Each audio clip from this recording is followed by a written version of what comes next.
Nitrogen cycle is a biochemical process through which nitrogen is converted into many forms, consecutively passing from atmosphere to soil to organism and back into the atmosphere. It involves several processes such as nitrogen fixation, nitrification, denitrification, decay, and putrefaction.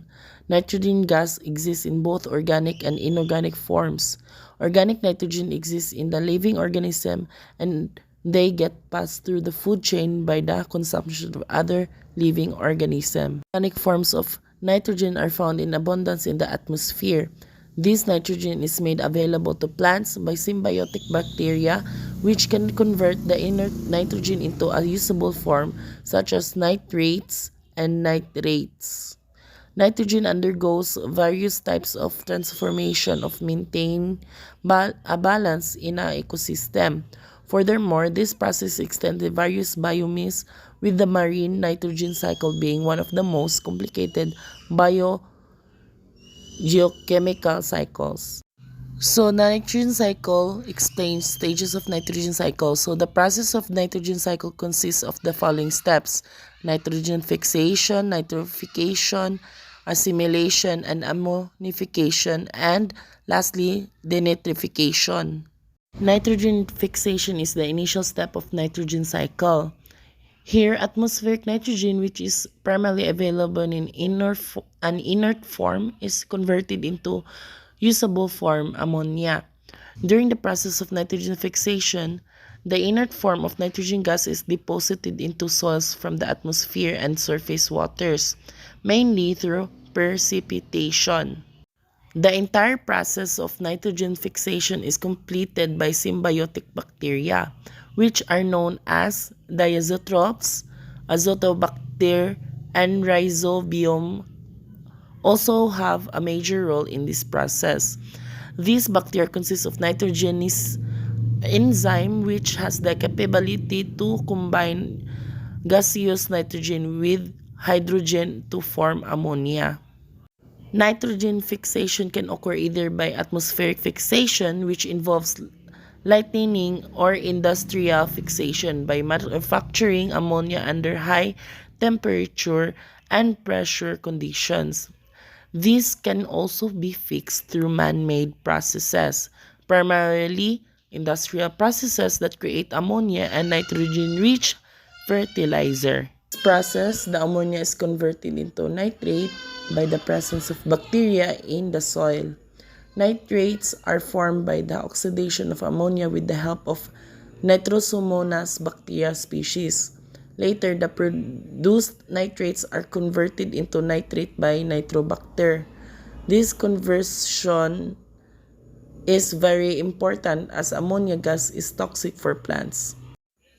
Primary producers, plants take in the nitrogen compound from the soil with the help of their roots, which are available in the form of ammonia. Nitrate ions, nitrate ions or ammonium ions, and are used in the formation of the plant and animal protein. This way, it enters the food web when the primary consumers eat the plants. Ammification. When plants or animals die, the nitrogen present in the organic matter is released back into the soil. The decomposer, namely bacteria or fungi present in the soil, convert the organic matter back into ammonium. This process of decomposition produces ammonia, which is further used for other biological processes. Nitrogen cycle in marine ecosystem. The process of nitrogen cycle occurs in the same manner in the same marine ecosystem as in the terrestrial ecosystem. The only difference is that it is carried out by marine bacteria.